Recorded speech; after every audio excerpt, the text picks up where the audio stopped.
This is tutorial number 8, and it covers the product tree within Catia v5. To start off, open up the fishing reel step file, which is located on the DVD.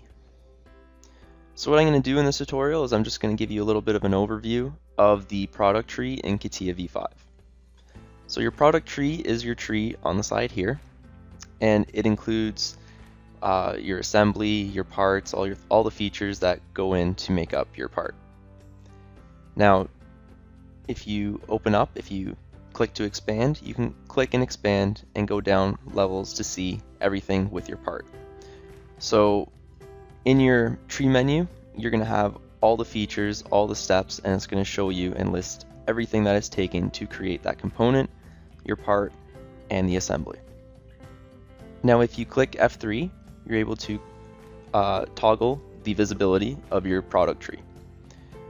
And if you have a roller on your mouse, you're able to roll up and down and move your product tree. When you get into more complicated assemblies and products, you're going to have to scroll down, as there's going to be a product tree that is just massive.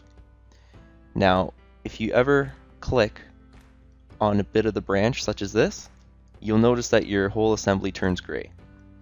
Now, sometimes you think there might be something wrong, but really there's nothing wrong with your assembly. When you turn it gray, all the options that you use for the mouse buttons to zoom in and zoom out for your product now applies to your tree.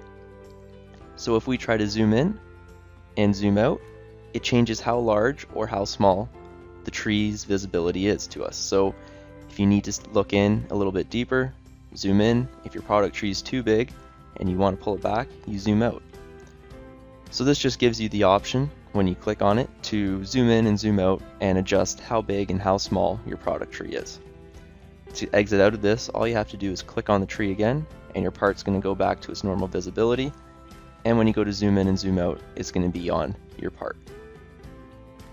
And that concludes our tutorial on the product tree within Catia v5.